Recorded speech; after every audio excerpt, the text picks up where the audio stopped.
Good morning. Hello, everybody. This is Paul Palmer. Today, I want to talk about the 80-20 rule. The reason for this, somebody mentioned it yesterday in one of the comments. So I thought, why not? So the 80-20 rule is the principle that we use for Pareto analysis, but it's also something that people use for prioritizing activities and resolutions to problems. So if you have something that you want to fix and you've got a lot of contributing factors, well, the idea is that you rank them. So you do a frequency analysis of how often something happens, and then you maybe end up with a graph that goes up and down, up and down and down. And then you move the graph around such that, like the one that you can see in the background, so that the ones that's the highest frequency goes at the left-hand end, and the one at the lowest frequency goes to the right. And you just rank them down as you go down.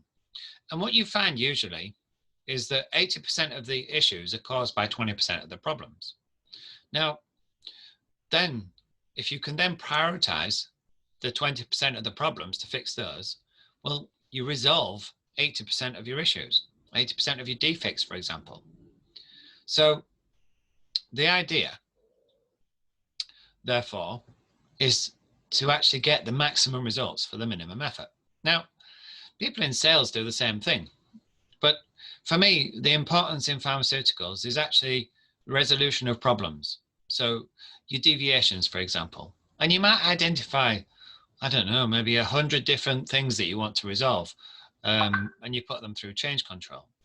And then you might have another 100 that you've put into your change control system from your complaints, and you might have another 100 from non-conforming products, and then another 100 from out of specs, and another some more from out of trends.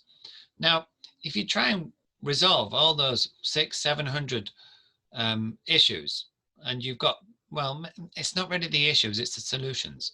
So you've got 600 or 700 solutions for the choice. Now, what you'll find is 20% of those 600-700, so maybe 120, that you actually focus on, that gives you the maximum result, that actually fixes more problems than the other 80% together. So how would you apply this? Okay, so you get all the categories for the solution that you're fixing. And on that chart that you plot, you find the ones with the maximum frequency. Now, you might find that you have to group them into categories to be able to do this. And then on your frequency plot, you find that they're not in order.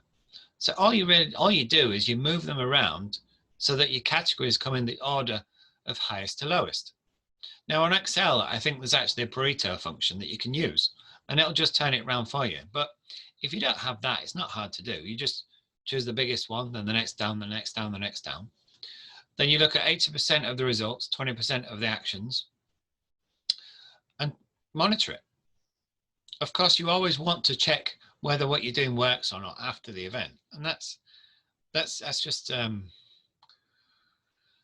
suppose it's not common sense, really. It's the approach that you use to make sure you've got an effectiveness. Make sure what you're doing, what you're changing is effective, making sure the effort that you've put in is actually getting you the results out at the other end. And if you find it's not, well, maybe some of your assumptions were wrong in the first place. Maybe your investigation didn't go quite far enough. For example, a lot of the time people come up with retrain the operator. Well, if you're in a company that often uses retrain the operator, that's probably going to be number one in your Pareto analysis. But unfortunately, it's often as a result of it not actually being investigated fully. So the problems that arise that are often assigned to operator error, I quite often find there's a problem with the system, with the process, the procedure, or it could be the way that the form's laid out, or it could be that your actual update process is so complex and convoluted and takes so long that people avoid doing it. And instead they just say, well, let's just retrain the operator. So if you do find that one's the one that comes out of the top, it's not really something that you can just fix one issue, because the category really covers a lots of different issues. And what you're worth doing is going back and looking at your investigation process instead. So do be careful when you're doing your Pareto analysis. Do look at what it is that comes out of the top and make sure it really is that that's causing the problem and not something else. And that the root cause analysis, the investigation's not actually gone deep enough, because then you'll actually find that you need to improve your system rather than the actual cause that's been identified.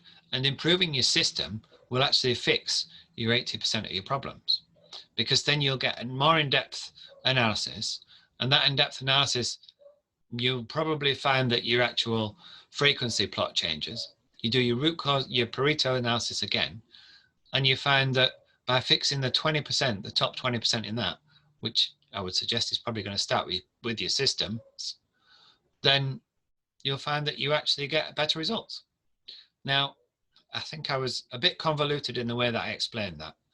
And really, it is better to actually go away and do one.